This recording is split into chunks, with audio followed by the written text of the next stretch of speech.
খালিদ ইবনে ওয়ালিদ রাদিয়াল্লাহু তাআলা আনহু সেনাপতির দায়িত্ব পালন করেছেন। উনি এত দক্ষতার সাথে সেনাপতির দায়িত্ব পালন করেছেন, জীবনে কোনোদিন হার মানেন নাই। ওনার জীবদ্দশায় মৃত্যুর আগ মুহূর্তে ওনার বিবিকে ডাক দিয়ে জিজ্ঞাসা করেছিলেন, বিবি রে, আমার মনে বড় একটা দুঃখ, এই প্রশ্নের জবাব মিলে না। কি জবাব স্বামী? আমার গেঞ্জিটা একটু খুলো, কাপড়টা সরাও, সরায়া পিঠটা দেখো। খালিদ বিন ওয়ালিদ রাদিয়াল্লাহু তাআলা আনহুর পিঠটা দেখাইলেন। যুব সমাজ খুব ভালো করে শুনেন, যিনি নাকি সত্যের জন্য নিজের দেহটাকে, নিজের মেজাজকে কিভাবে কাটায়া দিয়েছিলেন। সারাটা পিঠ দেখলেন, শরীর দেখলেন, এমন কি কোনো অঙ্গ আছে নাকি যেই অঙ্গে সত্যের দাগ নাই, আঘাতের দাগ নাই? না, এমন কোনো অঙ্গ নাই যে শত্রুর আঘাতের দাগ নাই। অথচ আল্লাহ রাব্বুল আলামিন ময়দানে আমাকে শাহাদাত দান করেন নাই, শহীদ হিসেবে কবুল করেন নাই। আমি প্রত্যেকটা যুদ্ধে অংশগ্রহণ করার সময় আমার মনে এই তামান্না থাকতো যে এই যুদ্ধেই আমি শহীদ হব। শহীদ হওয়ার নিয়তেই আমি যুদ্ধ করেছি, কিন্তু আল্লাহ আমাকে শাহাদাত দান করেন নাই। এই প্রশ্নের উত্তরটা তো আমার মিলে না। কেন আল্লাহ পাক আমাকে শহীদ হিসেবে কবুল করেন নাই? দিনদার বিবি, যুবকরা এখান থেকে একটা শিক্ষা গ্রহণ করবেন। চটক মটক দেইকা, বেলকি বালকা দেখকে মেয়ে পছন্দ করো না। বিবি যদি দিনদার হয় তাহলে তোমার জীবনের দিনের উপরে চলা সহজ হবে। আর একটু জোরে কর। বিবি যদি দিনদার না হয় তাহলে কিন্তু জ্বলতে জ্বলতে আংরা। খালিদ বিন ওয়ালিদ রাদিয়াল্লাহু তাআলা আনহুর বিবি দিনদার। উনার মনের প্রশ্ন, কেন আল্লাহ আমাকে শাহাদাতের মওত দিলেন না? আজকে ঘরে আমি পড়ে গেলাম বিছানায়, দেখো দাগের কোনো অভাব নাই, শরীরে আঘাতের দাগ, শত্রুর আঘাত। বিবি স্বামীকে বলেন, স্বামী হে, হুজুরে আকরাম সাল্লাল্লাহু আলাইহি ওয়াসাল্লাম আপনাকে একটা কথা বলেছিলেন। আপনি হলেন খালিদ সাইফুল্লাহ, আপনি ছিলেন আল্লাহর তরবারি, নবীজির ভাষণ এটা। আল্লাহর নবী বলেছেন আপনি আল্লাহর তরবারি। আপনি যদি শহীদ হয়ে যান, কা বলবে আল্লাহর তরবারি ভেঙে গেছে।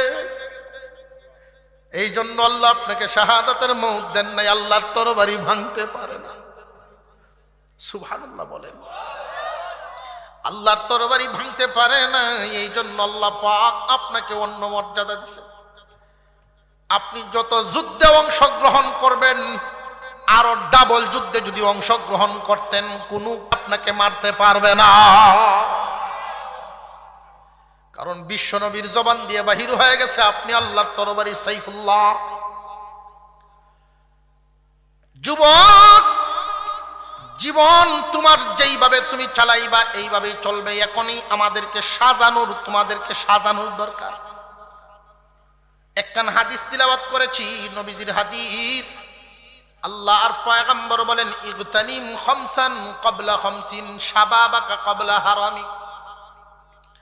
পাঁচটা জিনিসকে গনিমত মনে করবা, পাঁচটা জিনিস আসার আগে। এক নাম্বার, শাবাবাকা ক্বাবলা হারামিক, যৌবনকালকে গনিমত মনে করো বার্ধক্য আসার আগে। যৌবনকালটাকে কাজে লাগাও বুড়া হওয়ার আগে। বুড়া কিন্তু তুমি একদিন না একদিন হইয়াই যাইবা। তুমি যতই কলব লাগাও জোয়ান থাকতে পারতা না। আম্মা বা'দু ফাআউযু বিল্লাহি মিনাশ শাইতানির রাজীম। বিসমিল্লাহির রহমানির রহিম।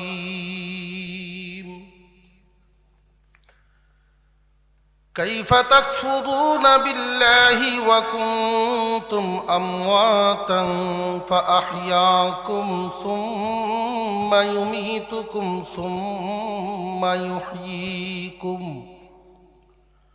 ثم إليه ترجعون صدق الله العظيم وقال رسول الله صلى الله عليه وسلم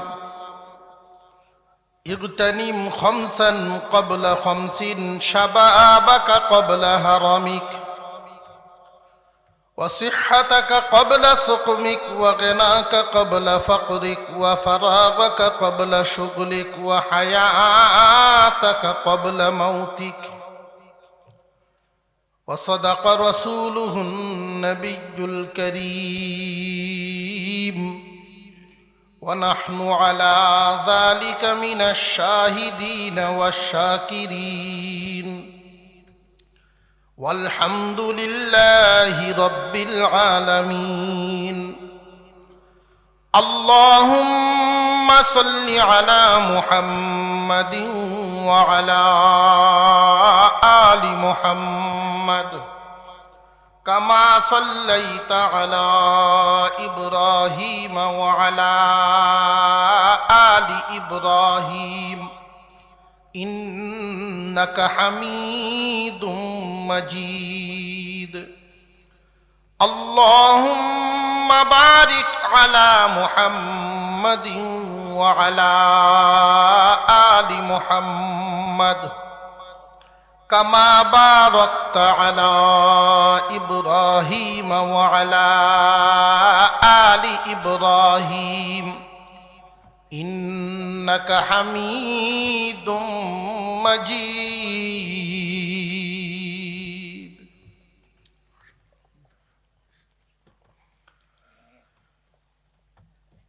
নারায়ণপুর ইসলামী যুব সমাজের উদ্যোগে আয়োজিত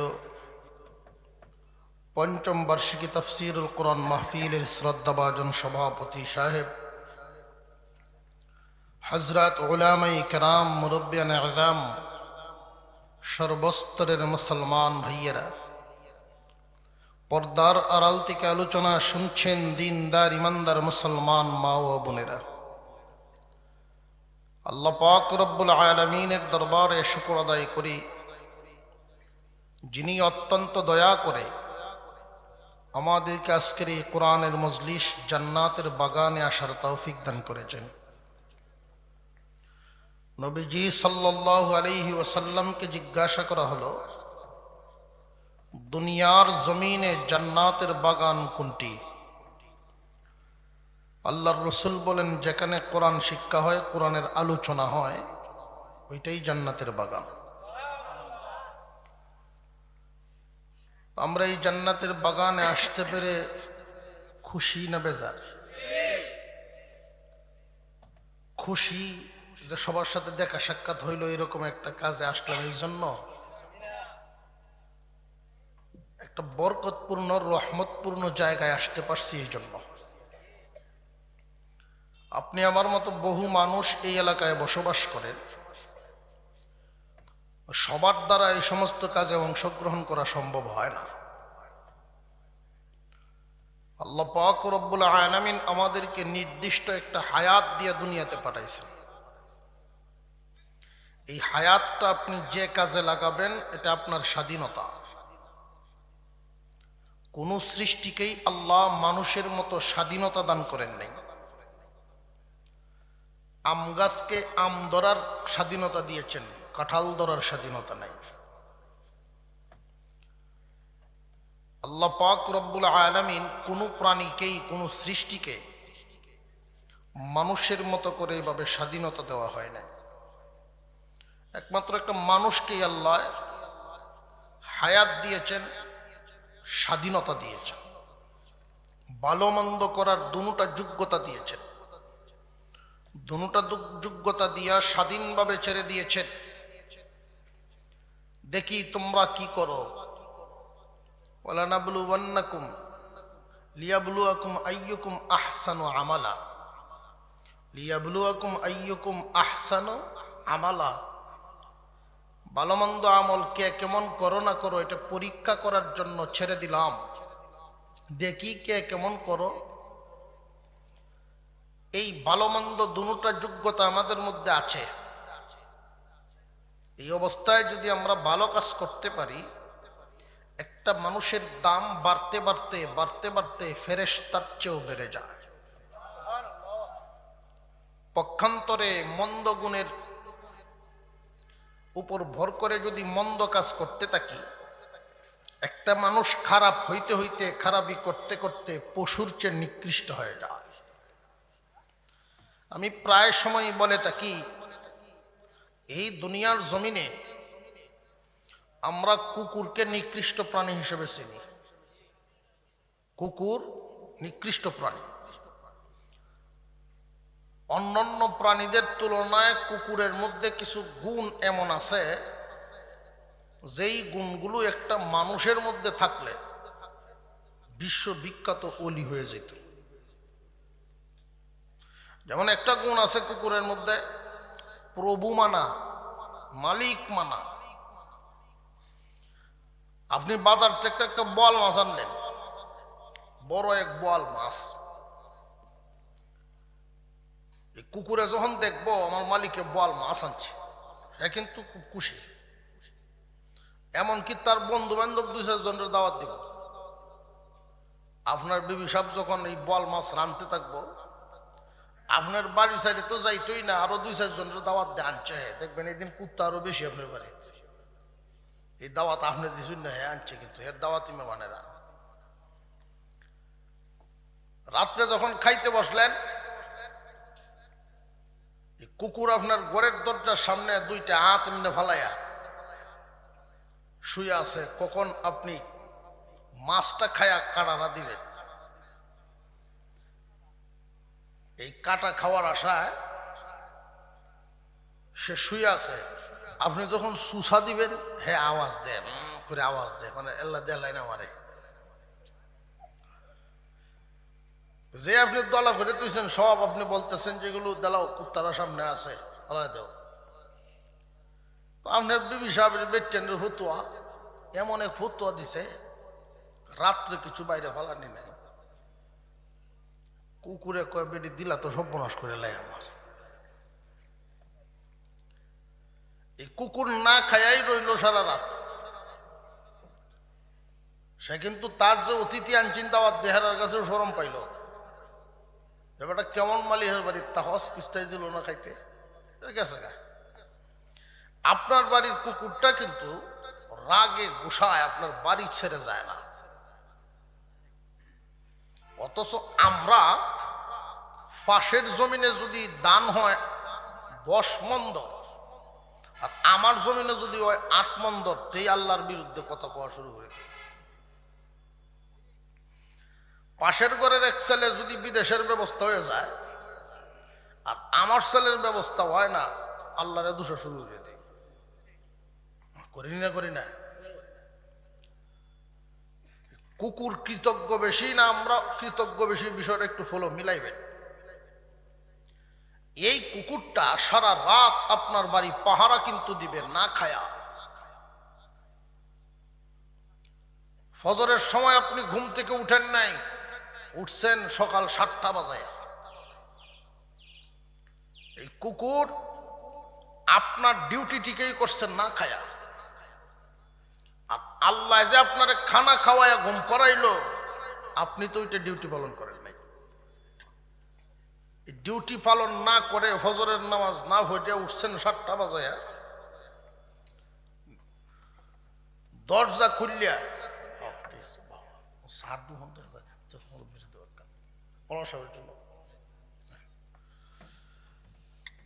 হুজুরের বাড়ি কি এলাকাতে? মাশাআল্লাহ মাশাআল্লাহ, সাকিবপুরের মাদ্রাসা হুজুর। আমি তো সাকিবপুরি হুজুর জানি, হুজুরের বাড়ি যেই দিকে এটা তো আমি জানি না। আমার বড় মায়ার মানুষ, আলহামদুলিল্লাহ আলহামদুলিল্লাহ। আল্লাহ তাআলা নেক হায়াত দান করুক। অনেক মানুষ আছে সবার কাছে পরিচিত, অনেকে আছে অপরিচিত, নিরিবিলি আল্লাহওয়ালা, নিরিবিলি আল্লাহওয়ালা। দরজাটা খুলিয়াই দেখলাম দরজার সাথে চৌকাটার নিচে কুকুর শুয়ে রয়েছে, সারা রাতের ঘুমা। আমি দরজা খুললেই কিন্তু কুকুরের উপরে মারলাম ফাড়া। এই যে ফাড়া মারলাম, চোখ কসলায় কসলায় দেখছি না, তাই বলে কুকুর কিন্তু আপনারা কামড়ায় ধরতো না। নিজেরই অপরাধী মনে করে যে আমি এখানে মালিকের দরজাত কেন শুইলাম, অপরাধী মনে করে চিল্লায় চিল্লায় কান্দে কান্দে এনতে ধরব। আর আমরা মানুষ, এই গুণ আমাদের মধ্যে নাই। মালিক চিনি না, মালিকের হুকুম মানি না। এই এত গুণী হওয়ার পরও এরকম 10টা গুণ আছে কুকুরের, এরপরেও সে নিকৃষ্ট কেন? প্রশ্ন জাগেনি না জাগে না? নিকৃষ্ট হওয়ার কারণ উল্লেখ করেছেন জ্ঞানী গুণীগণ, উল্লেখ করেছেন 3টা কারণ। এই 3টা কারণে একটা কুকুর অন্যান্য প্রাণীদের তুলনায় সে নিকৃষ্ট। এর মধ্যে একটা কারণ হলো এই কুকুর নির্লজ্জ, বেহায়া, লজ্জা শরমটা তার একটু কম। আল্লাহ পাক প্রত্যেকটা সৃষ্টিকেই, প্রত্যেকটা প্রাণীকে তার লজ্জাস্থান দেখে রাখার উপকরণ দিছে, কুকুরেও দিছে। এই উপকরণ হইল লেজ। মানুষ আমরা লজ্জাস্থান রাখি কাপড় চোপড় দিয়া, আর তারা রাখে লেজ দিয়া। একটা গরু লেজ কিন্তু পিছনে। আমরা ছোটবেলায় যখন গরুর রচনা লিখতাম প্রাইমারি স্কুলে পড়ার সময়, তখন লিখতাম গরুর 4টা পা আছে, 2টা শিং আছে, এরপরে একটা লেজও আছে। এই লেজ দিয়া, লেজের আঘাত কিছু চুল আছে একজুটি, লেজ দিয়া মশা মাছি তারায়। তখন বুঝতাম যে আল্লাহ এই লেজ ডামানো হয়ে গরুর দিশে খালি মশা খেদাইছ। এখন বুঝছি লেজ আল্লাহ কেন দিছে। যদি মশা খেদানির জন্য লেজ দিতেন তাহলে ফিডও তাহলে ফিডও সারা শরীরের মশা খেদানি গেল। লেজ দেখি মাথার মশা খেদানি যায়। এতে বোঝা গেল লেজ দেওয়া হয়েছে লজ্জাস্থান ঢাকার জন্য। আর প্রত্যেক প্রাণী তার লজ্জাস্থান ডেকে রাখে,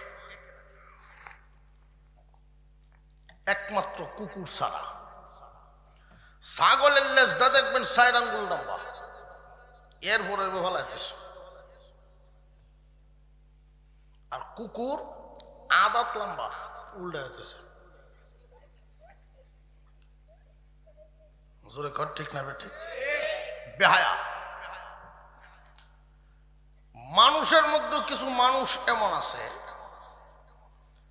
তার লজ্জাস্থান দেখে রাখার উপকরণ তার আছে ঠিকই, এরপরেও বেহায়া মতো চলে, লজ্জাস্থান ডাকে না। পুরুষদের মধ্যেও আছে, মহিলাদের মধ্যে আছে। 10 হাত 12 হাত লম্বা শাড়ি, এরপরেও ফেট ফিট মানুষের না দেখাইলে ভালো লাগে না। কুকুরে কি দোষ করলো? কথা বুঝে আসছে? পুরুষের মধ্যে বিশেষ করে যুব সমাজ, আমার দিছে এই প্রেক্ষাপটের যুব সমাজ যে কিছু কমে লেখে, আর যুবকরাই আমার বেশি। যুব সমাজের পোশাক আশাক এমন জাতের পোশাক বেরিয়েছে, টুকরা নাই। সিংহে কাবলা দিছে, কাবলা দিয়ে লয়ে গেছে। আমি ফইলা ফইলা মনে করছি যে এই পোশাক যে ফিনতে মনে ও ভাবি মনে হয় সিরা ফ্যান্ডা ফিনত না। আরে না, এটা স্টাইল। এইটা যদি স্টাইল হয় তো কুত্তার কি দোষ হইল? কথা বুঝে আসতেছে আপনাদের? 2 নাম্বার, কুকুরের 2 নাম্বার দুষ্ট হইল নিকৃষ্ট হওয়ার কারণ সে নাফাক থাকতে পছন্দ করে। দেখবেন সে পেশাব করার সময় কোনো বালা জাগাত করতো না, দৌড়তাছে দৌড়তাছে আখতা কোনো হঠাৎ করে যদি কোনো উষা জায়গা পায় ট্যাঙ্ক তোলা মারছে, ট্যাঙ্ক তোলা দিয়ে একটু একটু আবার পেশাব একটু করবো, পুরা তৃপ্তি মিটায় আছে কেন পেশাব করবো এই আশা করে নিয়েছে। এমনি একটু পেশাব করে আবার দৌড় শুরু করছে, কতক্ষণ কি আবার আরেক কেন শরীরও বড়াইব, সিডাইও সারব। এই সিডা ফাটা যতক্ষণ ফেসা বসে শৈল না পড়ছে ফেসাবে তৃপ্তি আর মৃত্যু না। মানুষের মধ্যে কিছু মানুষ এই কুকুরের খাসলত, ফ্যান্ট এমন যাতে টাইট ফিট ফিনছে মনের বাবুই নেই, তার খারুয়ে ছেড়ে দিছে, ফেসাব খারুয়ে করে আবার ডিলা গুলো ভুলে কোন সময় ফেসাবই করবে এটা খারুয়া। মুসলমান ভাইরা, মানুষের মরণ কার কখন হয় কেউ জানে না। রে যুব সমাজ, খুব সাবধান। 1 নাম্বার কারণ সে নির্লজ্জ, 2 নাম্বার নাপাকি পছন্দ করে, 3 নাম্বার তার খাওয়ার রুচি উল্টা, খাওয়ার রুচিটা উল্টা। হালালের তুলনায় হারামটা তার কাছে ভালো লাগে। আপনি গুস্তু ভাত মা খাইয়া দিবেন কেন, আর দেখবেন বাচ্চার ভাই এখানে ভরে রয়েছে কেন, এই গুস্তু ভাত তো এ ভাই এখানের জায়গা। মানুষের মধ্যে কিছু মানুষ এমন, ভালোর তুলনায় মন্দটা তার কাছে বড় পছন্দ, ভালোর তুলনায় মন্দটা তার কাছে পছন্দ, হালালের তুলনায় হারামটা তার কাছে পছন্দ। হালাল ভাবে রুজি রোজগার করে খাওয়ার চাইতে হারাম ভাবে ইনকাম করে খাওয়াটা তার কাছে বড় পছন্দ হয়। ইহুদি খ্রিস্টান, মুসলমান ভাইরা, ইহুদি খ্রিস্টানরা সবসময় চাইতেছে আমাদের যুব সমাজকে তাদের দলে বেরানোর জন্য। এটা কি টের পাইতেছেন আপনারা? একজন জ্ঞানী লোক বলেছিলেন, লিখেছিলেন তার বইয়ে, কোনো একটা জাতিকে যদি যুদ্ধ ছাড়া পরাজয় করতে চাও, কোনো একটা জাতিকে যদি যুদ্ধ ছাড়া তোমাদের দলে আনতে চাও, তাহলে তোমাদের কালচার এদের ভিতরে ঢুকায় দাও। যুদ্ধ ছাড়া ওরা তোমাদের হয়ে গেল। আজকের মুসলমান যুব সমাজ, তোমরা কান পেতে শোনো, দেখতে দেখতে খুব ইজিলি আমরা তাদের হয়ে যাচ্ছি। এই বিষয়টা আমরা লক্ষ্য করি। আমরা মুসলমান, সিংহের জাতি আমরা। আজকে আমাদের কথাবার্তা, আমাদের চলাফেরা, আমাদের উঠা বসা সবকিছু এদের সাথে মিলে যায়। মুসলমান যদি ভালো কিছু দেখে, আল্লাহর কুদরত দেখে, আল্লাহর রসুল শিখাইছেন সুবহানাল্লাহ পড়ো, কিন্তু সুবহানাল্লাহ মুসলমান পড়ে না। আল্লাহর কোন সৃষ্টি কুদরত দেখলে কয় ওয়াও, কয়নি না, কয় না। ভালো খাবার খাইলে আল্লাহর শুকরিয়া আদায় করো, বলো আলহামদুলিল্লাহ। আলহামদুলিল্লাহ কয় না, কয় ইয়াম্মি, টেস্টি। জোরে কন। মুসলমান যুব সমাজ, তোমরা একটু সজাগ হও। তোমরা এই জাতির ভবিষ্যৎ। এই যুব সমাজ যদি ঠিক হয়ে যায়, আজকের যুব সমাজের উদ্যোগে ইসলামী মাহফিল, কোরআনের তাফসীর, এর ফলাফল এটাই হয়েছে। বাংলাদেশ থেকে গান যাত্রা, আগে যেইভাবে এলাকায় এলাকায় যাত্রা হইতো, ওই সমস্ত যাত্রা গানের এখন এলাকায় নাই। যুব সমাজ সচেতন হচ্ছে, এই সমস্ত গান বাজনা বিদায় হইতেছে। আমি যুবকদেরকে আহ্বান করব, এই তাফসীর মাহফিলের উসিলায় আলেম ওলামারা আসা যাওয়া করেন না, করেন না? আলেম আইছেন, আরো আলেম ওলামারা একের পর এক আসা যাওয়া করতেছেন। হাদিসে পাকের মধ্যে আসছে, কোন একটা এলাকায় যদি আলেম ওলামা প্রবেশ করেন, ওই এলাকার মুর্দে গানের যদি কষ্ট হইতে থাকে, বদামলের কারণে কোনো কবরে আযাব হচ্ছে, একজন আলেম প্রবেশ করার কারণে আলেমের ইজ্জতে আল্লাহ পাক 40 দিনের জন্য ওই কবরের আযাব বন্ধ করায় দেন।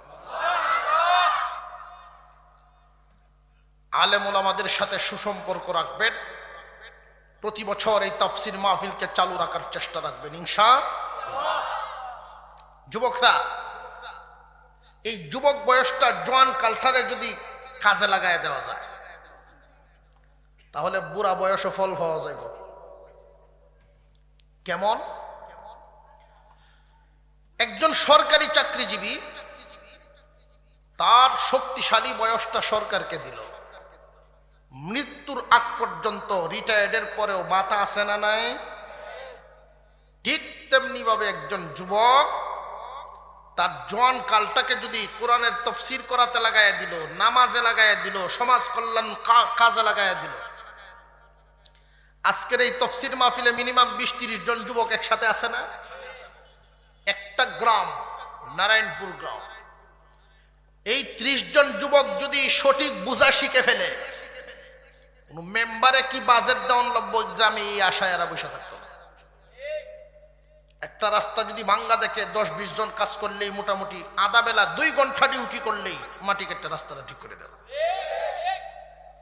যুবকরা একটা বাড়িতে গরিব মেয়ের বিয়ে হচ্ছে না, বিবাহ মোটামুটি একটা ব্যবস্থা করেছে, এই যুবকরা উদ্যোগ নিয়ে মেয়েটার বিয়ের ব্যবস্থা করে দাও। সমাজ কল্যাণমূলক কাজ তোমাদের দ্বারাই হবে। ইহুদি খ্রিস্টানদের থাবায় যদি তোমাদের মেরুদণ্ড নষ্ট হয়ে যায়, যুবকরা তোমাদের নষ্ট হয়, পুরো জাতি নষ্ট হয়ে যাবে। তোমাদের সচেতন হতে হবে, তোমাদের একটা নীতির উপরে আসতে হবে। তোমাদের নীতি সুঘ্রাণ ছড়ায় দিবে সারা এলাকায়। তোমাদের মতো যুবক যদি আদর্শবান হয়ে যায় রে বাবা, যুবকের সেজদা আল্লাহর কাছে এত পছন্দ। আল্লাহ বলেন, ও ফেরেশতারা, আমার এই যুবক বান্দা তার নাকের গরম শ্বাস আমার কুদরতি পায়ে লাগায় দিছে। তোমরা সাক্ষী থাকো, আমার বান্দার মর্যাদা বাড়ায় দিলাম, তারে মাফও করে দিলাম। একজন যুবক এশার নামাজ পড়ে ঘুমালো, উঠে ফজরের নামাজ পড়বে নিয়ত করে ঘুমাইছে। সারা রাত তার উপরে রহমতের মতো বৃষ্টি পড়তে থাকবে। কিন্তু আজকের যুবকেরা ইহুদি খ্রিস্টানের কালচারে পড়ে 2টা, 2:30, 3টা পর্যন্ত ফেসবুক নিয়ে ব্যস্ত থাকে। যুবক ভাইয়েরা, নিজেদের জীবন ব্যবস্থাটা গড়ার সময় এখন, নিজেদের জীবনকে গড়ার সময় এখন। রুটিনের ভিতরে চলে আসো, বাকি জিন্দেগি সুন্দর হয়ে যাবে। আল্লাহ পাক সুযোগ সুবিধা সব সময় দেয় না। 15 বছরের পর থেকে 25 বছরের ভিতরে এই 10টা বছর, এই 10টা বছর তোমার যতটুকু সাবধানতা থাকবে, এই 10 বছরের কামাই 25-এর পর থেকে মৃত্যুর আগ পর্যন্ত বসে বসে খাইব। এই 10 বছর তোমার এলোমেলো, সারা জিন্দেগি এলোমেলো। 10টা বছর কন্ট্রোল, সারা জিন্দেগি কন্ট্রোল। মনে থাকবে ইনশাল্লাহ। হাকিম লোকমান তার ছেলেকেই নসিহতগুলো করতেন। লোকমান হাকিম ওনার ছেলেকে প্রায় 6000-এর উপরে নসিহত করেছেন জীবনে। আমরা তো বাপ হই ঠিকই, আদর্শ বাপ হই না। সন্তানকে নসিহত করি না কোনোদিন। বাপ পুত একসাথে বয়েই না, সন্তানকে নসিহত করা লাগে। হাকিম লোকমান ওনার ছেলেকে জীবনে যত নসিহত করেছিলেন, এর মধ্যে সার নির্যাস 6000 নসিহতের সার নির্যাস 4টে কথা। ইহফাজ আরবাআন ফি আরবাঈন, 4 জিনিসকে 4 জায়গায় হেফাজত করবা। রে যুবকরা, কান পেতে শুনেন, মুখস্থ করে ফেলেন, কাজে লাগবে। 4 জায়গায় 4টা বস্তুকে হেফাজত করো। ইহফাজ আরবাআন ফি আরবাঈন, 4টা জায়গায় 4টা বস্তুকে হেফাজত করো। ইহফাজ আইনাইকা ফি বুয়ুতিন নাস, হাকিম লোকমান বলেন, বাবারে, চক্ষু হেফাজত করবা মানুষের ঘরে। যখন তুমি কারুর বাড়িতে যাও, তখন তো মানুষ বাড়িতে গেলেই শুধু মহিলারা বাড়ি ঘরে থাকতো। একজন মানুষ যদি কারোর বাড়িতে গিয়া বসছে বেডরুমে, এই রুমটার মধ্যে ওয়াইটিং রুমে বৈশা, ওই সময় যদি উকি সুকি মারে, মহিলাদেরকে দেখতে চায় আর কারোর নজরে পড়ে, ছেলেটার সম্মান বাড়বে না কমবে? মানুষ বলবে তার চরিত্র ভালো না। হাকিম লোকমান বলেন, বাবা, ইহফাজ আরবাআন ফি আরবাঈন, চার জায়গায় চারটা বস্তুকে হেফাজত করবা। এক নাম্বার, চক্ষু হেফাজত করো মানুষের বাড়িতে। কারুর বাড়িতে গেলে চক্ষু এদিক সেদিক ঘুরাইবা না, নত নিচের দিকে নত নজরে থাকবা, চক্ষু কন্ট্রোল করে রাখবা, বেগানা নারীর দিকে তাকায়ও না। এটা তখনকার জামানার নসিহত ছিল, কিন্তু এই নসিহতটা এই জামানায় হইলে শুধু গড়ের বেলায় নয়, রাস্তাঘাটেও বলতে হবে। কারণ আগের জামানায় নারীগণ রাস্তায় বাহির হওয়ার প্রথা ছিল না, সিস্টেমেই ছিল না, মহিলারা বাড়ির বাইরে যাইত না। লুকমান হাকিমের জমানা কেন, আমাদের আজ থেকে 20 বছর আগের বাজার ঘাট আর এখনের বাজার রাস্তাঘাট কি সমান না বেশ কম হয়ে গেছে? নারী পুরুষ কাঁধে কাঁধ মিলাইবার চায়, এটা কি সম্ভব কোন সময়? নারী পুরুষ কাঁধে কাঁধ কেমনে মিলাইবো? আল্লাহ মিলাই বানাইছেই না, তাহলে তোমরা মিলাইবে কেমনে? আল্লাহ তাআলা বানাইছি তারারে মিনিমাম আদাত নিসা করিয়া, আদাত নিসা না, আদাত নিসা কাঁধরে আপনি সমান করবেন কেমনে? কাঁধে কাঁধ মিলাইবা বান্দা, সাবধান। কিয়ামতের আলামত, কিয়ামত খুব কাছে, এগুলোর লক্ষণ। আর রাজুলু ইমরাআতাহু, মানুষ ধ্বংসের দিকে যাবে, নৈতিকতা নষ্ট হবে। মহিলারা এমন ভাবে চলবে, পুরুষদেরকে ঘুরানোর চেষ্টা করবে, আর কিছু পুরুষরাও নারীদের নেতৃত্বে বসায় দিব। অনেক পরিবার এমন আছে নারী মাতবর, মহিলা মাতবর। যেই পরিবারে মহিলা মাতব্বর হয়ে যায়, পরিবার ভালো থাকে না, সুখ শান্তি আরামায়েশ থাকবে না, আল্লাহর রহমতই নেই। রে যুব সমাজ, তোমাদের চক্ষু হেফাজত করো, আল্লাহ পাক গুনাহ থেকে তোমাকে বাঁচাবেন এবং তোমারে সম্মানী করে দিবেন। যেই যুবকটা অন্যান্য যুবকের মতো নয়, হয়তো তোমার বন্ধু বান্ধব এমন দুষ্ট প্রকৃতির থাকতে পারে, তোমার কাছে আইসা এমন কিছু কথা বলবে যে সে মজা নিছে, অমুক দেখছি, তমুক দেখছি, এই সুন্দর দেখছি, ওই সুন্দর দেখছি। তখন তুমি আল্লাহর দিকে নজর করবা, সে যে সুন্দর দেখলো, জায়েজ দেখছে না না জায়েজ দেখছে, ওই দিকে একটু চিন্তা করবা। বান্দা, তোমার চক্ষু তুমি হেফাজত করো, অন্যদের তুলনায় তুমি দামি হয়ে যাইবা। এক নাম্বার, আইনাইকা ফি বুয়ুতিন নাস, ইহফাজ লিসানাকা ফি মাজালাসাতিন নাস। তোমার জিহ্বাকে হেফাজত করবা মানুষের মজলিসে। আজকের যুব সমাজ ইসলামী শিক্ষার প্রতি মনোনিবেশ নাই। আমাদের বড় বড় মহাপুরুষগণ ছিলেন না, ছিলেন না। আজকের মানুষ হিরু মনে করে এই দুনিয়ার জাগতিক। যেই দেশে বাঘ নাই, শিয়াল বাঘের আসনে বসে যায়, অথচ মুসলমানদের ইতিহাস বড় বড় হিরুদের ইতিহাস। রে মুসলমান, তোমাদের আমাদের বড় বড় হিরো আছে। আবু বকর সিদ্দিক রাদিয়াল্লাহু তাআলা আনহু, উমর ফারুক রাদিয়াল্লাহু তাআলা আনহু, খালিদ ইবনে ওয়ালিদ রাদিয়াল্লাহু তাআলা আনহু। যেই খালিদ বিন ওয়ালিদ রাদিয়াল্লাহু তাআলা আনহুর রণকৌশল, যুদ্ধ কৌশলকে আজকের দুনিয়ায়, আজকের বিশ্বেও এখনো গবেষণা করে, যার জীবনে যুদ্ধে অংশগ্রহণ করে জীবনে কোনোদিন শত্রুপক্ষের কাছে হার মানেন নাই। যত যুদ্ধে খালিদ ইবনে ওয়ালিদ রাদিয়াল্লাহু তাআলা আনহু সেনাপতির দায়িত্ব পালন করেছেন, উনি এত দক্ষতার সাথে সেনাপতির দায়িত্ব পালন করেছেন, জীবনে কোনোদিন হার মানেন নাই। ওনার জীবদ্দশায় মৃত্যুর আগ মুহূর্তে ওনার বিবিকে ডাক দিয়ে জিজ্ঞাসা করেছিলেন, বিবি রে, আমার মনে বড় একটা দুঃখ, এই প্রশ্নের জবাব মিলে না। কি জবাব স্বামী? আমার গেঞ্জিটা একটু খুলো, কাপড়টা সরাও, সরায়া পিঠটা দেখো। খালিদ বিন ওয়ালিদ রাদিয়াল্লাহু তাআলা আনহুর পিঠটা দেখাইলেন। যুব সমাজ খুব ভালো করে শুনেন, যিনি নাকি সত্যের জন্য নিজের দেহটাকে, নিজের মেজাজকে কিভাবে কাটায়া দিয়েছিলেন। সারাটা পিঠ দেখলেন, শরীর দেখলেন, এমন কি কোনো অঙ্গ আছে নাকি যেই অঙ্গে শত্রুপক্ষের দাগ নাই, শত্রুর আঘাতের দাগ নাই? না এমন কোন অঙ্গ নাই যে শত্রুর আঘাতের দাগ নাই। অথচ আল্লাহ রাব্বুল আলামিন জিহাদের ময়দানে আমাকে শাহাদাত দান করেন নাই, শহীদ হিসেবে কবুল করেন নাই। আমি প্রত্যেকটা যুদ্ধে অংশগ্রহণ করার সময় আমার মনে এই তামান্না থাকতো যে এই যুদ্ধেই আমি শহীদ হব। শহীদ হওয়ার নিয়তেই আমি যুদ্ধ করেছি, কিন্তু আল্লাহ আমাকে শাহাদাত দান করেন নাই। এই প্রশ্নের উত্তরটা তো আমার মিলে না, কেন আল্লাহ পাক আমাকে শহীদ হিসেবে কবুল করেন নাই? দিনদার বিবি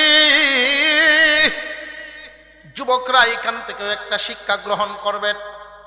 চটক মটক দেইকা বেলকি বালকা দেখকে মেয়ে পছন্দ করো না। বিবি যদি দিনদার হয় তাহলে তোমার জীবনের দিনের উপরে চলা সহজ হবে।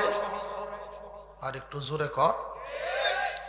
বিবি যদি দিনদার না হয় তাহলে কিন্তু জ্বলতে জ্বলতে আংরা। আর বিবি যদি দিনদার হয় যুবক, তোমার জিন্দেগি খুব সুন্দর হয়ে যাবে। এই 30-40 জন যুবকে আজকের মাহফিল করাইল, প্রত্যেকেই যদি শপথ নেয় আমরা যৌতুক নিয়ে বিয়ে করব না, রাজি আছেন যুবক? আওয়াজ দিয়ে কম হয়, এই আমারটা কম হয়, লক্ষণ বালা খুব বেশি না। যৌতুক নিয়ে বিয়ে করার আশা, আমার এক জায়গাতে এক বেটায় নিচে, হুজুর আসেন আসেন আমার বাড়িতে আসেন। মাহফিলে গেছি, বেটা আপত্তি করে নিচে তার বাড়িতে বইব। তো এইখানে আমি আবার গত বছরও গেছি। গত বছরের সাজগুজ আর এবারের সাজগুজ একটু ভিন্ন। ঘরের দরজায় গিয়ে হুজুর সাজাই আলছি, তো ঘর সাজাই আলছি। কেমনে সাজাইছেন? আল্লাহর মাল বড় পুত্রে বিয়া করাইছি না, আল্লাহর মাল বড় পুত্রে বিয়া করাইয়া ঘর সাজাই আছে। গিয়া দিই ফার্নিচার কি লাইট জ্বালাইছে, 4টে লাইট জ্বালাইছে যাতে ঘর চকচক করে, ঝিলমিল ঝিলমিল করতেছে। মাল তো খুব ভালো মাল আনছেন, ভালো মাল আনছেন, আপনার তো রুচিশীল মানুষ। কয় না বেটা ঠিক আছে। তো একটার মধ্যে একটু ডাইনিং টেবিল দেখা না, ডাইনিং টেবিলের তো কয়টা খায় ভাত খাই যায়, ডাইনিং টেবিল নাম কই তারা আমরা কইছেন অত তো মস্ত থাকে। এই টেবিলটার নিচের যে কাঠটি দিছে এটি ওয়াশার দিয়েছে, কওয়াটা দিছে হুজুর, এটা ওয়াশার দিয়েছে, সবটি ঠিক দিছে। এইটার মধ্যে একটু ওয়াশার কাঠ দিয়েছে, আমি কওয়াটাও দিছি ঠিক মতে। বাবা আপনার মতো বেশর মতো নাই গো দুনিয়ায়, হুজুর এটা কি তা করলেন? আরেক বেটার মেয়ে বিয়া দিল, এরপর তো কিছু দিল, এটার মধ্যে একটু ওয়াশার দিল, এরপর কওয়াটা দিছেন, কি বেটাগিরি রে করছো আপনি? এরকম বেশর মনে হইলে কয়জন কই তারপর। যুবক আরেকজনরে আঘাত দিয়া দাবি করে মাল আইন না বাবা।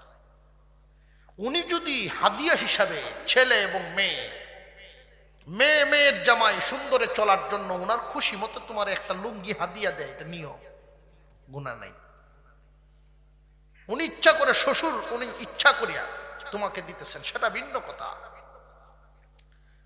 কিন্তু তুমি গিয়া কইলা যেন কিচ্ছু চায় না, উহিল বেটা ধরে রাখছে আগে।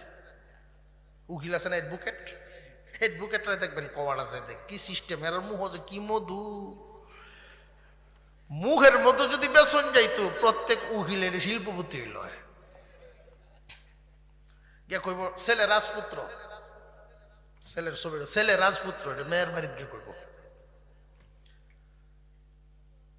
এমন ভাবে উপস্থাপন করব যে আজকাল এরা তো চায় না কিচ্ছু, এর কোনো চাওয়া পাওয়া নাই, ডিগ্রি ফার্স্ট ছেলে, চাওয়া পাওয়া নাই কিছু।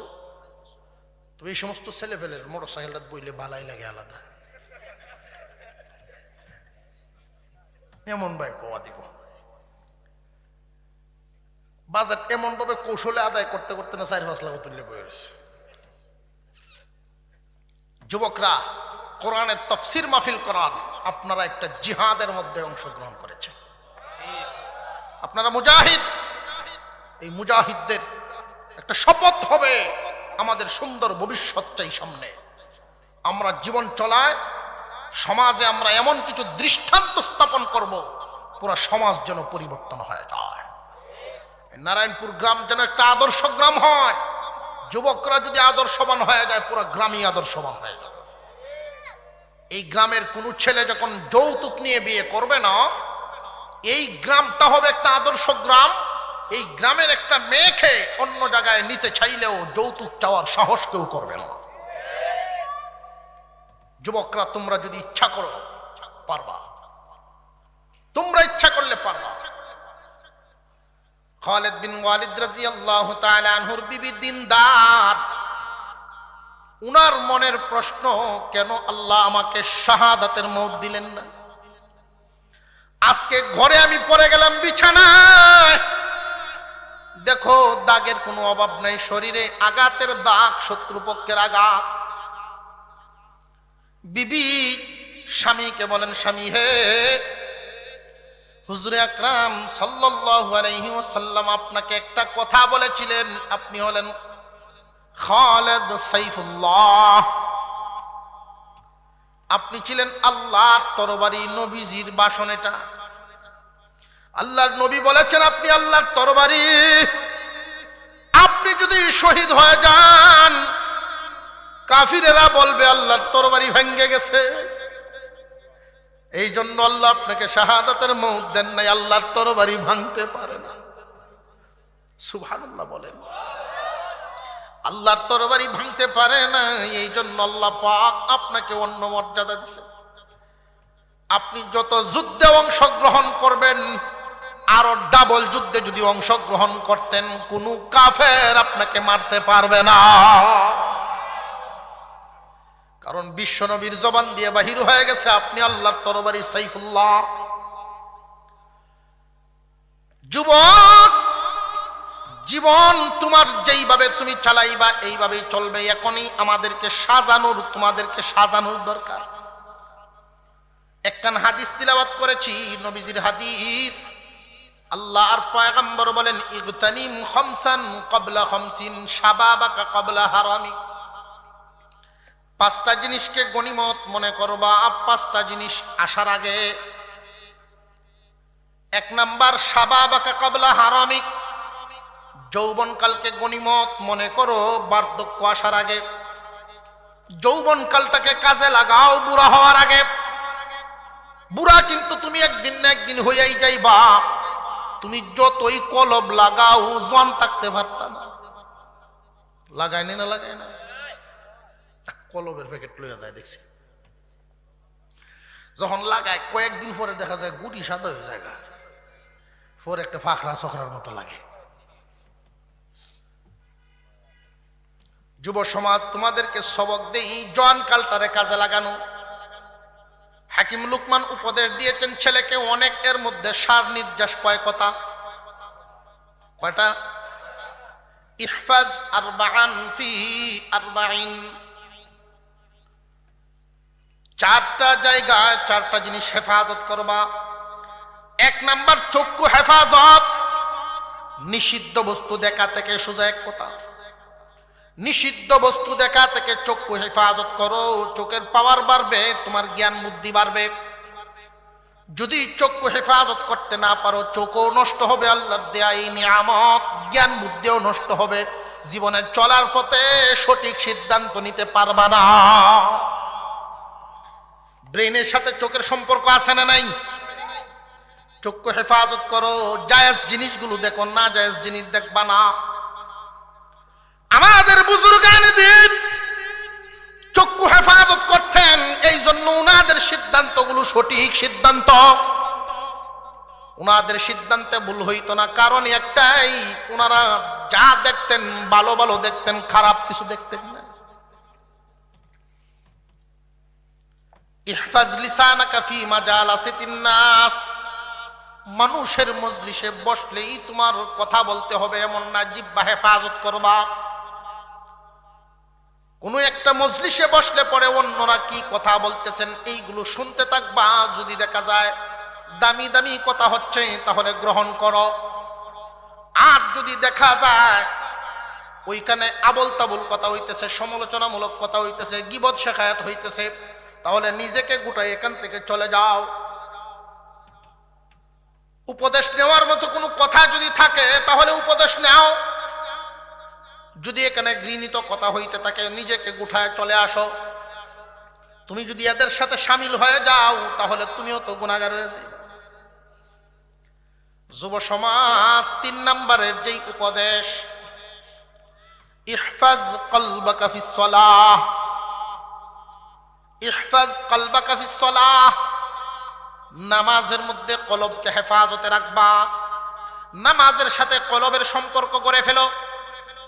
জোয়ান বয়স থেকে যেই মানুষটা নামাজের সাথে সম্পর্ক করে ফেলে, ওই মানুষটার জীবন চলা অন্যদের মতো হয় না। যেই যুবকটা 5 ওয়াক্ত নামাজ পড়বে, লক্ষ্য করে দেখবেন অন্যান্য যুবকের চাইতে 4 সবকিছুই উত্তম। রে যুবক ভাইয়েরা, এখন এই নিজেকে গড়ার সময় যায় 15 থেকে 25 তোমার যেই অভ্যাস হবে, সারা জিন্দেগি এই অভ্যাস বসে বসে ব্যবহার করবা। তোমার নিজেকে এখন গড়ার সময়টা পার করলে ঠকিয়া যাইবা, বিরাট ঠকিয়া যাইবা। ইহফাজ আইনাকা ফি বুয়ুতিন নাস, চক্ষু হেফাজত। ইহফাজ লিসানাকা ফি মাজালাসিতিন নাস, জিহ্বা হেফাজত। ইহফাজ কলবাকা ফিস সালাহ, কলব হেফাজত। কলবকে নামাজের সাথে সম্পর্ক করায় দাও, নামাজে কলবকে হেফাজত করো। ইহফাজ মিইদাতাকা আলা মাইদাতিন, পেটকে হেফাজত করো দস্তরখানের সামনে। দস্তরখানে যে তুমি বসলা খানা খাইতে, দস্তরখান চিননি ভাই? যুবক ভাইরা চিনেন তো? এই ডাইনিং টেবিলের নাম কইছিলাম একটু আগে। মানুষ একটু ধনী হইলে খাওয়ান দুতালো টুটে দেখে সাঙ্গুর চলে। ডাইনিং টেবিল এটা মুসলমানের কোনো ফ্যাশন নয়। ঘরে রাখবেন ভালো কথা, রাখেন, অসুবিধা নাই, কিন্তু ব্যবহার করবেন দস্তরখান। দস্তরখানে কেউ যদি খানা খায় 100 শহীদের সওয়াব পায়। দস্তরখান বিছায় খানা খাওয়ার প্রস্তুতি তো নাই এখন। ইহুদি খ্রিস্টানরাই এমন ভাবে আমাদেরকে দখল করতেছে, আমাদের আমল নষ্ট করতেছে, আমাদের কালচার নষ্ট করে দিচ্ছে। আজকে লক্ষ্য করবেন একটা বিয়ে শাদীর মধ্যে কি পরিমাণ অন্যান্য বিজাতীয় কালচার ঢুকাইছে না। একটা বিয়ে শাদী এই এলাকার নারায়ণপুরের যুবকরা যদি ঐক্যবদ্ধ হয়ে যায়, যদি সিদ্ধান্ত নিয়ে নেয় আজকের থেকেই এই এলাকায় বিয়ে শাদী হইলে ইসলামিক মতে হতে হবে। নামাজ একটা ইবাদত, ঠিক তেমনি বিবাহ তো একটা ইবাদত। বিবাহ কি ইবাদত কিনা? বিবাহ ইবাদত না, বিবাহ একটা ইবাদত, বিরাট বড় অত্যন্ত গুরুত্বপূর্ণ একটা ইবাদত বিবাহ শাদী। এই বিয়ে নামক ইবাদত, এই বিবাহ নামক ইবাদতটা এর পদ্ধতিও দেওয়া আছে না নাই? আজকালকার মুসলমানের বিয়ে শাদীর মধ্যে একজন ওয়াইটেবল মানুষ, একজন দিনদার মানুষ উপস্থিত হওয়ার কোনো পরিবেশ নেই। পরিবেশ এমন নষ্ট করে, পরিস্থিতিটা অন্যরকম করে, অথচ দোয়া করায় নেক সন্তানের জন্য। নেক সন্তান ওই তো কেমনে, গুড়ালিতেই বরকত নষ্ট। আল্লাহর পয়গম্বর বলেন, যেই বিয়ে শাদীতে খরচ কম ওই বিয়েতে রহমত বেশি। কাসিম নানুতুবি রহমাতুল্লাহি আলাইহি, কাসিম নানুতুবি রহমাতুল্লাহি আলাইহি বলেন, আমার মেয়েকে বিবাহ শাদী দেওয়ার সময় আমার অবস্থাটা ছিল এমন, অনেক সম্পদনী জমিদারের মতো ব্যক্তি, অথচ মেয়েটাকে বিবাহ দিয়েছেন এমন ভাবে মসজিদে আক্ত হয়েছে, মেয়ের পক্ষ থেকে গার্জেন বিয়ে দিয়ে আসছেন। বাড়িতে আইসা বলেন, মারে তোমার বিবাহ আমি দিয়ে দিছি। ছেলেকে বাড়িতে নিয়ে দেখায় দিছেন, এই যে দেখো তোমার বিবি, সাজসজ্জা আছে, গায়ে হলুদ, এই যে একটা টাডা পড়ছে, আহা, গায়ে হলুদ নামক যে টাডাটা, এই টাডায় যে কি পরিমাণ মানুষের ইমান ধ্বংস হয়, কি পরিমাণ, এটি অ্যাটেম বোমার 4 কোটি পুরা ধ্বংস করে ছেড়ে দেয়। মহিলারা তো একটা সাজা দেয়, আরে বাপরে বাপ, দেয়নি না, দেয় না? কন্যা কি স্বাস্থ্য, কন্যা স্বাস্থ্যটা কি তা শাশি সাজা দেয়, মামি শাশুড়ি, শাশি শাশুড়ি, কেউ বাদ নাই, এরা যে সাজা দেয়। কন্যা কোনজন সিনার কোনো বাউ নাই, শুধু সিনন যায় এইটাই, এই যে পার্লার তো আন্না যে ব্রডি চিকন করছে, এরপরে আপনার কিতা লাগায় আরো চেহারার মধ্যে মেকআপ, কালা মানুষ সাদা বানিয়ে লিছে। একজন নারী সাজবে কখন? স্বামীর সাথে সাক্ষাৎ হবে যখন। নিজে নিজে সাজবে, বেহায়াপনা শুরু হয়ে গেছে, গায়ে হলুদের নামে গোসল করায় সকলে মিলিয়া। ছেলের মায় ডাকতেছে, আশপাশের বড় বড় বাবিও বলতে ডাকে, আয়ো আমার ভূতের গোসল, আমার তোমার ভূতের গোসল বাবির ডাকে লাগি উল জিমে খেতে যাইতো। আছে না নাই? হারাম। কি এটা? আরো জোরে কর। ফারার সকল বাবিরা যে গৈসা দেয়া গেল, বাবির জামাই হল কেমন? সতর্ক হওয়া দরকার। যদি আপনারা বলেন হুজুর সতর্ক কেমনে হইব, আমিও তো ডলালো ইসলাম, আমাল্লা তো যাইব। এই জন্য বলি যুবকরা, তোমরা একসাথে বৈশা পড়ো, শপথ করো আজকের পর থেকে কোনো অন্যায় হবে না। রাজি আছেন ইনশাআল্লাহ? আল্লাহ কবুল করেন, চিৎকার দিয়ে বলেন আমিন। ইগতানিম খামসান ক্বাবলা খামসিন শাবাবাকা ক্বাবলা হারামিক। এক নাম্বার, যৌবন কালকে হেফাজত করো, গনিমত মনে করো বার্ধক্য আসার আগে। দেখতে দেখতে বার্ধক্য চলে আসবে, যদি মনে করেন এই বছর না আগামী বছর, এই বছর না আগামী বছর, নিজেকে গুছাইবার মতো সময় পাইতা না। যদি মনে করেন এই বছর না আগামী বছর না, এখন থেকে আজকের তাফসীর থেকে একটা শপথ, এটা লিখে রাখতে পারবেন ডায়েরিতে। 2022 সালের তাফসীর মাহফিল হয়েছিল আমাদের নারায়ণপুরে। এই দিন থেকে আমরা শপথ করেছিলাম, আমরা এই নারায়ণপুরকে যুব সমাজ আদর্শ সমাজ বানাবো। মুরব্বীরা দোয়া করবেন তাদের জন্য সহযোগিতা করবেন। এই কোরআনের তাফসীরগুলোর মাধ্যমে যে একটা আলোচনা হয়, আলোচনায় বিবেচনা হয়, বিবেক তৈরি হয়। তাফসীর মাহফিল জারি থাকুক, আমরা চাই কি চাই না? কারা কারা চাই দেখিস একটু? নারায়ে তাকবীর, হাত নামান। একটা ভালো কাজের পক্ষে সায় দিলাম, আল্লাহ যেন কবুল করেন, বলুন আমিন। এলাকার ছেলেরা যদি একটা কাজে উদ্যোগ নেয়, যে সমস্ত লোকেরা আপনাদের এই গ্রামের বাহিরে আছে তারাও খুশি হবে, অর্থনৈতিকভাবে তারাও সহযোগিতা করবে, এই গ্রামকে এগিয়ে নিয়ে যাও। প্রত্যেকেই চায় গ্রামের ঐতিহ্য সুন্দর হোক, সুসমাজ গঠিত হোক।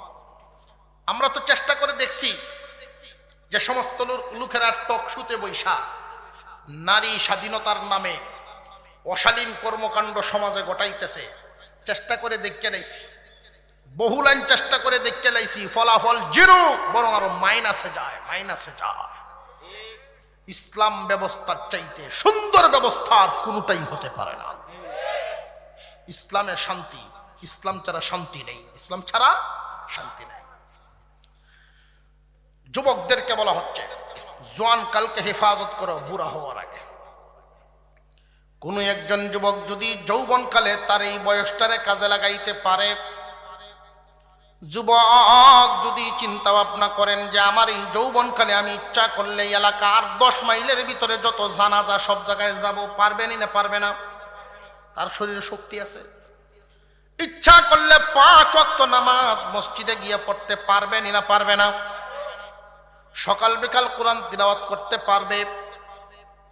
যারা কোরআন শরীফ শিখে নাই, মা বাবার অবহেলার কারণে কোরআন শরীফ শিখতে পারে নাই, অনেক মা বাবা এই দায়িত্ব পালন করে না, তবে আল্লাহর কাছে আসামি হতে হবে। যেই মাতা পিতায় সন্তানকে কোরআন শিক্ষা দেয় না, আল্লাহর কাছে আসামি হওয়া লাগবে। একটা সন্তানকে শুধু কাপড় চোপড় পরানো, খাওয়া দাওয়া করানোটাই দায়িত্ব নয়, তাকে আল্লাহ চিনায় দেওয়াও দায়িত্ব। মা বাবা কোরআন পড়ায় নাই, মাতা পিতা কিন্তু অপরাধী হবে।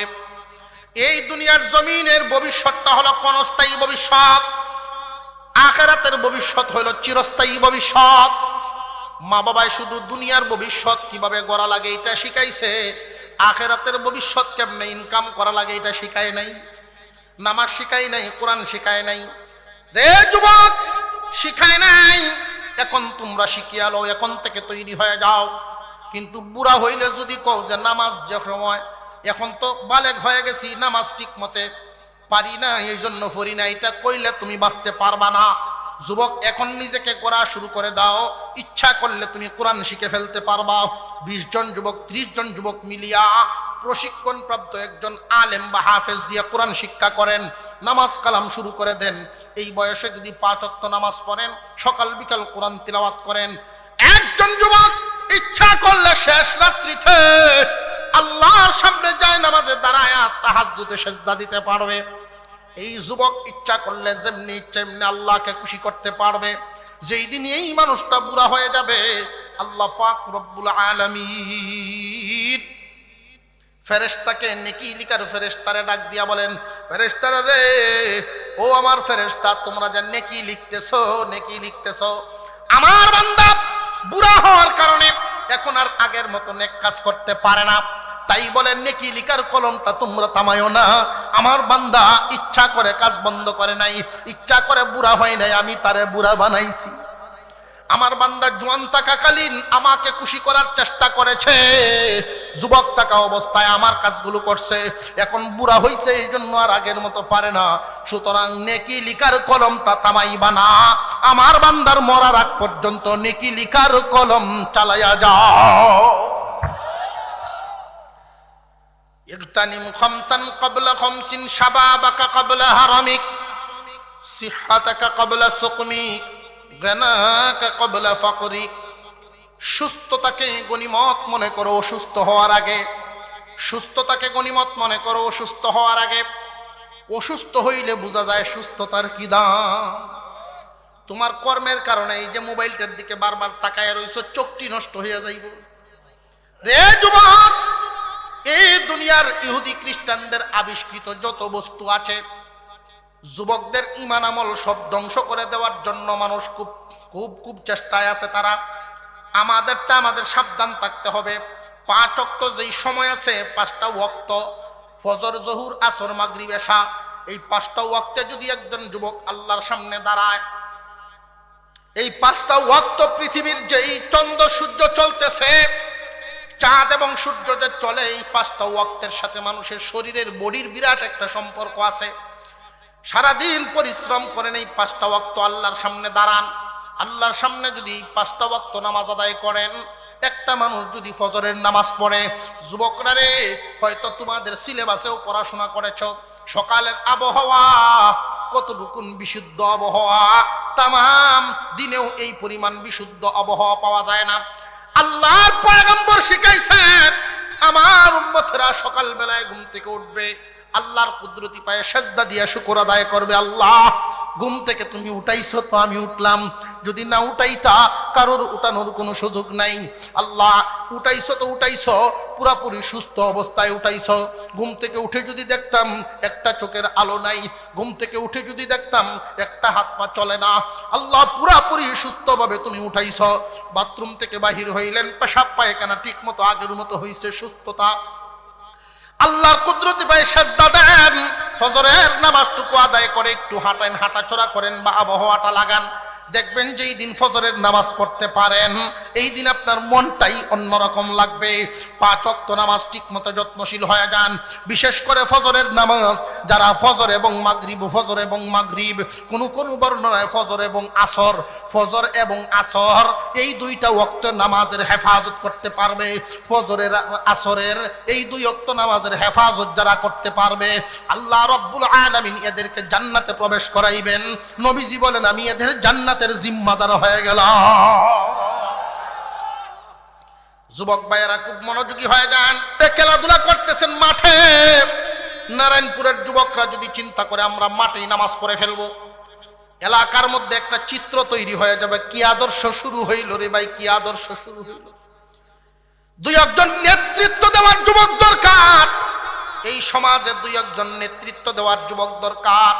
যেই সমস্ত 2-4 জন যুবকের উসিলায় পুরা সমাজের যুবকরা তৈরি হবে, তোমাদেরকে দেখে 10-12 বছরের বাচ্চারা শিক্ষা শুরু করে দিবে। এই যে ধারাবাহিকতা শুরু হবে, পুরা এলাকার মধ্যে মহল্লার দাম বাড়বে। এই জীবনের যৌবন কালটারে মূল্যায়ন করো, কাজে লাগায় দাও, বাকি জিন্দেগি বসে বসে চলবা, এই অভ্যাস তোমার চলবে। আদর্শবান যুবক হও, তোমার দ্বারা যেন কোনো গুনার কাজ না যায়। তুমি যদি আদর্শবান একজন যুবক হও, তখন তোমার দ্বারা দিন এবং দুনিয়া উভয় জাহানের ফায়দা হইব। নিজেদেরকে গড়তে রাজি আছি তো ইনশাল্লাহ? আল্লাহ আমার এই যুবক ভাইদেরকে তুমি কবুল মঞ্জুর করো। আরো জোরে বলেন আমিন। যুব সমাজ নিজের জিন্দিগিটা আইসক্রিমের মতো।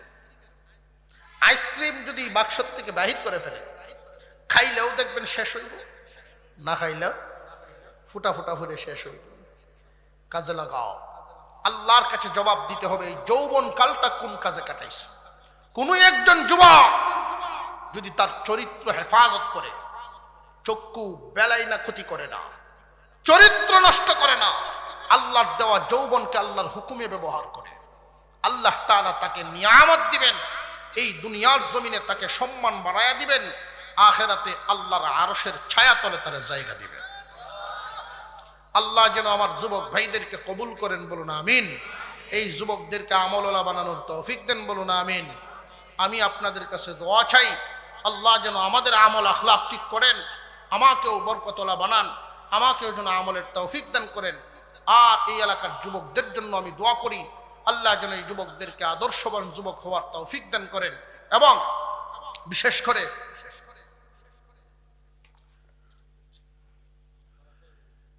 করে এই দুনিয়ার জমিনে বেশি দিন থাকা যাবে না।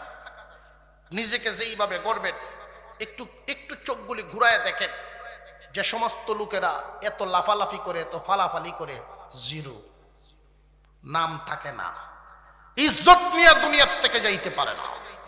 আর তুমি যুবক যদি জনকল্যাণমুখী হও, তোমার দ্বারাই যদি মানুষের ফায়দা হয়, সাময়িকভাবে দু চারজন তোমার দিকে বাঁকা চোখে তাকাতে পারে, ফির হয়ে গেছে, বুজুর্গ হয়ে গেছে বলতে পারে, কিন্তু যুবক জানিয়া রাখবা, একজন আদর্শবান মানুষ একটা পঞ্চায়েতেও যদি বসা থাকে, একটা সালিশ বৈঠকে যদি বসা থাকে, একটা আদর্শবান মানুষের সামনে 10টা বাতিল শক্তি তরতর করে কাঁপতে থাকে।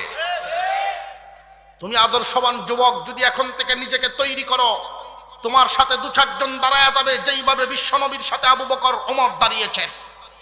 আদর্শবান যুবক দু চারজন নেতৃত্ব দেওয়া শুরু করেন, আপনাদের সামনে দেখবেন আপনাদের সাথে দু চারজন আছে, দাঁড়ায় গেছে। আপনারা অন্যায়ের সাথে কোনো সময় আপোষ করবেন না। অন্যায়ের সাথে আপোষ না করলে লাভটা কি? সাময়িকভাবে দু চারজন আপনাদের প্রতি বিরক্ত হতে পারে, সাময়িকভাবে আপনাকে কোনো মানুষ হয়তো হ্যাঁ প্রতিপন্ন করতে পারে, কিন্তু যেই দিন একজন সৎ মানুষ দুনিয়ার থেকে বিদায় হয়, সে তো সততার উপরে থেকে গেল। এই সৎ মানুষটা দুনিয়ার থেকে বিদায় হয়ে গেলে লক্ষ্য করে দেখবেন ফলাফলটা কি হয়।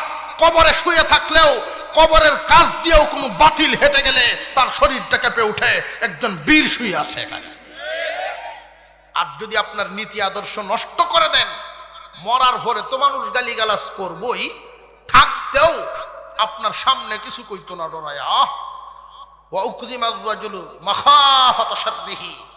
কিয়ামতের আলামতের মধ্যে একটা, মানুষ মানুষকে ডরাইব খারাপির কারণে, কুম্বালা কুম ফেসওয়ালায়া দেয়। এই কারণে হয়তো তোমার সামনে সম্মান করতে পারে, কিন্তু তোমার আড়ালে ঠিকই বলবে এর মতো একটা চরিত্রহীন আর নাই। তুমি টাকায় বিক্রি হয়ে গেছো, সম্পর্কের কারণে নীতি হারায় ফেলছো, তোমারে কিন্তু মানুষ মন্দ ঠিকই বলবে। মৃত্যুর পরেও মানুষ এই কথাটা বলবে, লোকটা সুবিধা ঠিক না। আর যদি তোমার নীতি আদর্শ ঠিক থাকে, তোমার বাড়িতে একটা বিয়ে শাদী হইতো, মহল্লায় একটা বিয়ে শাদী হইতো, তুমি যদি শক্ত হাতে হ্যান্ডেল করো বিষয়টাকে, আমার বাড়ির বিয়ে শাদীতে আমি গায়ে হলুদ এরকম বেহায়াপনা কাজ করতে দিব না। যুবক জানিয়ে রাখবেন, আপনার উসিলায় যদি একটা অপকর্ম বন্ধ হয়ে যায়, জিহাদের সওয়াব পাবেন। সাময়িকভাবে আপনার আত্মীয় স্বজন, সাময়িকভাবে আপনার বন্ধু বান্ধব, সাময়িকভাবে আপনজনেরা কিছু বৎসনামূলক কথা বলতে পারে, বিরক্তিমূলক কথা বলতে পারে, কিন্তু এই অবস্থাটা কাটাইয়া গেলেই আপনি একটু ধৈর্য ধরে টিকে থাকেন, অবস্থাটা একটু কাটাইয়া গেলেই দু চার দিন পর থেকেই দেখবেন আপনার সমালোচনা বন্ধ হয়ে যাবে, আপনার গুণ গান শুরু হয়ে যাবে। না, সে বড় সঠিক মানুষ, সে বড় নীতিবান মানুষ, আপনার প্রশংসা শুরু হয়ে যাবে। যেদিন আপনি থাকবেন না, দুনিয়ার থেকে বিদায় হয়ে যাবেন, ওই দিনও আপনাকে তারা শ্রদ্ধার সাথে স্মরণ করবে। আজকে বড় আশ্চর্যের ব্যাপার, বহু হাজী সাহেবদের বাড়িতেও বিয়ে শাদী অর্ধনগ্ন হয়ে যায় মানুষ। খুব সাবধান, নিজেকে এখনই গড়ার সময়, আর সামনে আগানোর সুযোগ নেই। যেই যুবকদের উদ্যোগে আজকে এই আয়োজনটুকু হলো, আল্লাহ যেন এদেরকে কামিয়াব করেন, বলুন আমিন। যেই বিষয়টা আলোচনা করেছিলাম আপনাদের সামনে, 5টা বিষয়কে, 5টা বস্তুকে গনিমত মনে করা, 5টা বস্তু সামনে আসার আগে, 5টা হালতকে গনিমত মনে করা, 5টা হালত সামনে আসার আগে। ইগতানিম খামসান ক্বাবলা খামসিন, শাবাবাকা ক্বাবলা হারামিক, সিহহাতাকা ক্বাবলা সুকমিক, গিনাকা ক্বাবলা ফাকরিক, ফারাগাকা ক্বাবলা শুগলিক, ওয়া হায়াতাকা ক্বাবলা মাউতিক। মুসলমান ইমানদার ভাইরা আমার, আল্লাহ পাক রব্বুল আলামিন আপনার আমার নবীর মাধ্যমে জানায়া দিয়েছেন, রে দুনিয়ার ইমানদার, দনিত্বকে গনিমত মনে করবা ফকিরি আসার আগে। ধন সম্পদ দেওয়ার মালিককে। আওয়াজে বোঝা যায় সন্দেহ আছে যে আমার শ্বশুর ভাই তো দিছে, আল্লাহ দিছে, এটা মনে হয় আল্লাহ দিছে, আমার শ্বশুর ভাই তো দিছে, এটা তো মনে হয়। সকল কিছু দেওয়ার মালিককে। সম্পদ দিতেও পারেন, নিতেও পারেন, দিয়া দন দেখেন মন কেড়ে নিতে কতক্ষণ। আল্লাহ তাআলা টাকা দিয়া ধনী বানাইছেন, ওতে ধনী কানে ধইরা রাস্তায় বসাইছেন। আরো জোরে। আল্লাহ তাআলা মাঝে মাঝে সম্পদ দিয়ে পরীক্ষা করেন, মাঝে মাঝে অভাব দিয়েও পরীক্ষা করেন। অভাবে পড়ে কি বান্দা ধৈর্য হারা হয়ে যায় কিনা এটা পরীক্ষা করেন। রে বান্দারা, অভাবে পড়িয়া কি তুমি আল্লাহকে বলিয়া যাও কিনা আল্লাহ পরীক্ষা করে। আবার সম্পদ পায় কি তুমি লাভ মারো কিনা ওইটাও পরীক্ষা করেন। যদি হাওরে কাজ করতেছে, কাপড়টা শুকায় না সারাদিনে, দোয়া করে আল্লাহ গো যদি একটু বাউ করে দিতা, 5 ওয়াক্ত নামাজ মসজিদে পড়লাম না। আল্লাহ বাউ করে দিছে, ছেলে একটা বিদের গেছে। এখন তো মোটামুটি প্রতি মাসে 20-30 হাজার যেহেতু আইয়ে, আগের কালা দিন নাই, এখন লাল দিন আরম্ভ হয়েছে। জোরে কর। এখন 20,000 30,000 মাসও ভাইয়া, ওখান তো আর আগের মতো আউরো যাওয়ান লাগে না। বেটা খালি বাজারও বইয়া বইয়া চা খায় আর মশমশায় গফ করে। ইমাম সাহেব যদি কয় কি মেয়ে কত দোয়া করাইলাম দেয়া, কত দোয়া চাইলেন মসজিদ আইন, হুজুর দোয়া করিলেন বা হইতেছে, দোয়া করেন বা হইতেছে। মসজিদ যাওয়ানের বলে বা হইতেছে, তার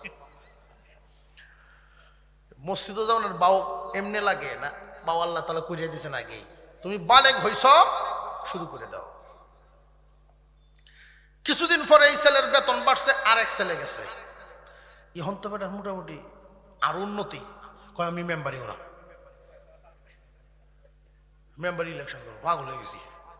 এলাকার মানুষও চিন্তা ভাবনা করে, যা চাইতেছে বুট দিছে ওগুলি দয়া বাসিয়া মেম্বার হয়ে গেছে। মেম্বার হইয়া মেম্বারি চেয়ারও বইয়া খালি চেয়ারম্যানের সেন্টার দিকে চায় তাই। আল্লাহকুমুত তাকাসুরু হাত্তা যুরতুমুল মাকাবির। দুনিয়ার মোহমায়া লোভ লালসা শেষ হবে না রে বান্দা। এই দুনিয়ার মোহমায়ায় তোমারে ফালায়া ফালায়া দেখবা কবরের সাথে মিশায়া দিছে, হেদায়েত লইবার সময় পাইতা না।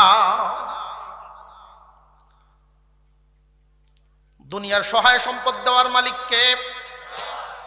আল্লাহ মাঝে মাঝে পরীক্ষা করেন সম্পদ দিয়া, মাঝে মাঝে পরীক্ষা করেন সম্পদ নিয়া। সবকিছু সর্ব অবস্থায় কার উপরে খুশি থাকবো আমরা নাকি মাঝে মাঝে খুশি হয়েছে মুখে? আল্লাহর নবী বিশ্ব নবী রাহমাতুল লিল আলামিন মেরাজের সময় কুরআন দিয়া তিনি জান্নাত উকি দিয়া দেখছেন, জাহান্নামও উকি দিয়া দেখছেন। আল্লাহর পয়গম্বর বলেন আমি জান্নাত উকি দিয়া দেখলাম, জাহান্নামও উকি দিয়া দেখলাম। জান্নাত এবং জাহান্নাম উকি দিয়ে আমি লক্ষ্য করলাম জান্নাতের যত অধিবাসী বেশিরভাগই হলো দুনিয়ার গরিব গুরাবা। গরিব মানুষ রে, নিজেদেরকে এত দুর্বল ভাবিও না, আল্লাহ তোমাদের সম্মান বাড়ায়া দিছে, কারণ এদের হিসাব নিকাশ কম। দুনিয়ার গরিব গুরাবারাই জান্নাতের অধিবাসী বেশিরভাগ। জাহান্নামে উকি দিয়ে আল্লাহর রাসূল দেখলেন বেশিরভাগ নারী সমাজ। নারীদের বেশিরভাগ জাহান্নামে যাওয়ার কয়েকটা কারণের মধ্যে একটা হইল আল্লাহরে গালিগালাজ করে, একটু অল্প কিছুতেই আল্লাহরে গালিগালাজ করে, আল্লাহ ডা কয়। বেড়ি কাপড় দইয়া লাটছে, রোদ উঠছে না, এই দেখবেন আল্লাহ লেটছে। খেতা দইয়া দিছে, রোদ উঠছে না, হুকাইছে না খেতা, আল্লাহ ডা কালভ কি রোদ দিছি না, রাজগ কি তা করছে, আল্লাহরে গালি শুরু করে দিছে। আছে না নাই? এই সমস্ত কিছু কারণে মহিলারা কথাবার্তা কয় আটকে না। আপনি যদি কোনো কথা আমানত রাখেন, তার কাছে খেয়ানত করবো বেশি। আর যদি খালি খুইয়া দিতেন ফেরুন যে কেউ টেন কইও না, তা দেখবেন মাইকের গতিতে চলছে। কিছু কিছু কারণে ওই দল জাহান্নামে যাবে। এর মধ্যে সবচেয়ে বড় কারণ হইল আল্লাহকে গালি দেয়, ঈমান থাকে না, বেপরদায় চলে। যদি জিজ্ঞাসা হয় পর্দা কেন করেন না, কয় মন ঠিক সব ঠিক। পর্দার বিরোধিতা করলো, বিরোধিতা করা মানে ঈমান হারা হওয়া। জ্ঞানাকে কবলা ফাকরিক, আল্লাহর রাসূল বলেন দনিত্বকে গনিমত মনে করো ফকিরি আসার আগে। দনিত্বকে গনিমত মনে করবা ফকিরি আসার আগে। আল্লাহ ধনী বানাইছেন, ফকিরিও দিতে পারেননি না, পারেন না। এই জন্য যতদিন ধন সম্পদ হাতে আছে, এতদিন সম্পদের হক আদায় করা। যেই মানুষটা সম্পদের হক আদায় করতে পারবে, জানিয়ে রাখবেন বান্দা, যারা নাকি সম্পদের হক আদায় করতে পারবে, এই সম্পদ বেশি দিন লাস্টিং করবে। যারা সম্পদের হক আদায় করতে পারে না, তাদের সম্পদ লাস্টিং করে না। লাস্টিং করে না এমন ভাবে লাস্টিং করে না, সম্পদের লাস্টিং করে না, দাদার সম্পদ নাতি পর্যন্ত যায় না। কেন? মালের হক আদায় হয় না। এই হক আদায়ের ক্ষেত্রে সবচেয়ে বড় হক হইল যাকাত দেওয়া, আল্লাহর হুকুম। 2 নাম্বার, বান্দার প্রতি মালের কারণে বান্দার প্রতি জুলুম করে অনেক সময়। টাকা হইলে শরীর তেল তেলা হয়ে যায়, টাকা পয়সা হইলে শরীরের রক্তের মধ্যে একটা স্পিড বাড়ে। জোরে কর। যখন টাকা পয়সা আসিল না, তখন দেখবেন বিড়ালের মতো, যেই টাকা হয়ে গেছে বাঘ হয়ে গেছে। কলার টান চিনস, আমার চিনস, কয়েক লাখ যাই দিলাম, টানা কিনেল মো, কোট কিনেল মো, টানা কোট তো কিনতেই হবো। আমরা দেশ বিহি হয়, বাজারের মালপত্রের মতো বেচা কিনা হয়। জানিয়ে রাখবেন সম্পদ বেশি দিন টিকবে না। আপনি যদি কোনো কামলা লন, আল্লাহর রসুলের বিধিবিধান আছে না নাই? আপনার আল্লাহ ধনী বানাইছেন, তারে আল্লাহ গরিব বানাইছেন। অভাবের কারণে প্রয়োজনে আপনার বাড়ির কাজ করতে আইছে। আল্লাহর রসুল বলে দিয়েছেন, শ্রমিকের ঘাম ঝরার আগেই তার মজুরিটা দিয়ে দাও। নবীজি বিধান করে দিয়েছেন, শ্রমিকের ঘামটা ঝরার আগেই বিধান, তার মজুরিটা দিয়ে দাও।